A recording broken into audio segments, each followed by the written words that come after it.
Hi, my name is Linda, and I'm here to talk about life as a parent after the death of a child.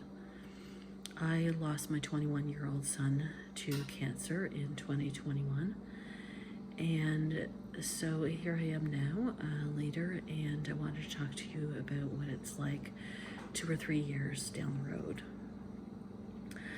The other day, I was sitting at home watching TV, which I do a fair amount of, because I no longer have kids at home. We had two lovely boys. One is away at university, and Curtis, who passed away. So there's just my husband and myself, and apart from a little bit of housework and a local charity that I run, I do have a fair amount of free time, and I do enjoy watching TV. So there I am sitting watching TV, and I realize that I'm basically just surviving. People talk about things that they want to accomplish this year, next year, goals, bucket lists, all those kinds of things. I don't have that. I just want to make it through the day. I just want to make it till the next time that my son Connor comes home from university, or I go away with Craig on vacation. That's all I care about now. I don't care about life goals or anything like that. And this was really disheartening for me because of the grief and difficulty I've been feeling over the last few months. So I decided to reach out to an online chat group that I'm part of, and it's a group for bereaved parents of children who have passed away from cancer. I wanted to see where other moms and dads are at, and I have to say that they're not in a good place either. Bereaved parents who've lost kids to cancer have faced some pretty awful stuff, and I posted about how I was feeling, and so many of them responded, I feel the same way. I don't feel like myself anymore. I'm just surviving because I have another daughter. I'm just here because I have a grandchild. I'm just sticking around because my husband is my rock. Or my husband and I are here, but we're just shells of our former selves. And some of these parents, it's been 5, 6, 7, 10 years since they lost their child, and they're still barely making it through life. They've lost the joy. Now, I know losing a child, it's just the hardest thing you can go through, and I know that from personal experience, but I want more. I want to be able to look at pictures of my son Curtis again, and I want to smile, and I want to enjoy memories of him. I don't want flashbacks of when he was really sick. I want more, but I don't know how to get there. And that is what I wanted to write about today.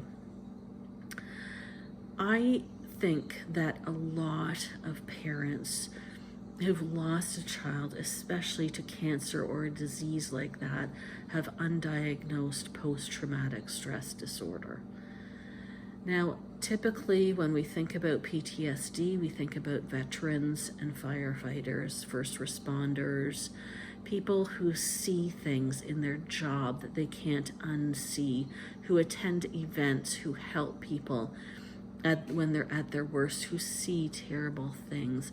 And these people, these vets, these first responders, they need help to deal with these traumatic memories or events that they were part of, and they should get help. That's really important, and that's recognized.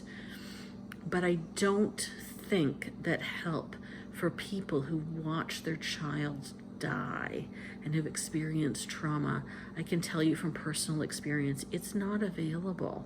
And it's not something that you would even know about unless you really talked to someone who's been through it.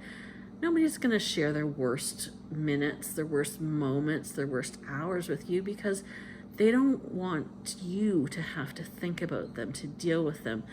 But more than likely, they haunt them. There's these memories they can't get out of their heads, and they don't have the effective tools to deal with them. Unless you are fortunate enough to have benefits that come with your job to help you get the therapy that you need, often people just do the best they can. They get a little bit of help available, and then they try to carry on. And I'm so thankful that people carry on. And I'm so thankful for the friends and support. But more is needed. I want to tell you about my experience trying to get the help that's available through mental health. I'm in Canada, I'm in Nova Scotia, and there are some supports in place, so I decided to pursue that. What happened first was they lost my application. So when I was going through some of the worst times with my son, it took 3 months for them to call me for an assessment to see how I was doing. When they finally called me, they gave me a therapist. The only problem was she was only on a 4-month term. So while that was helpful, not long into my therapy, I had to start again with someone new. And not long into therapy with him, about 3 months, just around the time that my son was dying, he had to go on leave for stress or something, the therapist did. So then I was provided with a grief support worker, and she was absolutely wonderful, so helpful, so kind. Well, right after my son's death, she was transferred to another position. And so that was the end of my experience with mental health provided by the government. I looked online, and I was fortunate enough to find a support group for bereaved parents, and that was very helpful. I was able to learn a lot from that, but it was only 6 weeks long, and there's a lot more help you need than can be provided in 6 weeks. Now, recently, when I've come to realize that I probably have undiagnosed post-traumatic stress, I decided to look further into getting an assessment and to getting some more help. And some people say, what's the point of an assessment? What's the point of a label? Well, here's what it means to me. I don't care about the label. What I care about is how can I get the help that's needed to help me process the traumatic memories, the things I went through, to help me to go on, to thrive, to enjoy my life, to want to have goals for next year. I need some tools. I need some strategies, and that's what it means to me. So looking into getting an assessment, my first step was talking to my family doctor. And it turns out that there's not a psychiatrist in the area currently who can do that. So too bad. I can go private and I can pay for it myself. Turns out an assessment for post-traumatic stress disorder is almost $3,000. And that doesn't provide you with any help afterwards. That's just for the diagnosis. Help from a psychologist afterwards is about $200 an hour.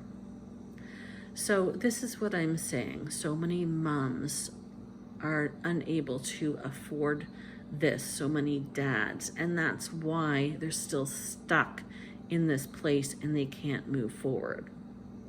So why am I telling this? Am I just trying to depress you, trying to make you unhappy? One more thing in the world that's gone wrong that you can't do anything about? No, that's not my purpose.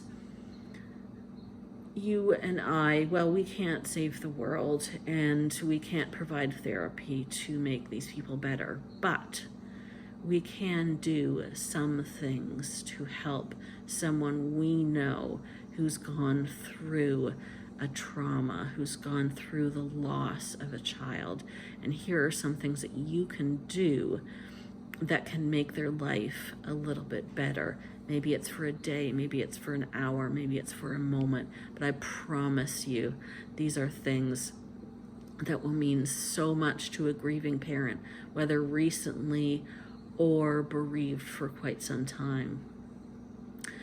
Some ideas are, if a child, say they used to love unicorns or dinosaurs or tanks, you could ask the parent when their birthday was or is. It's okay if you don't remember, they're not going to expect you to.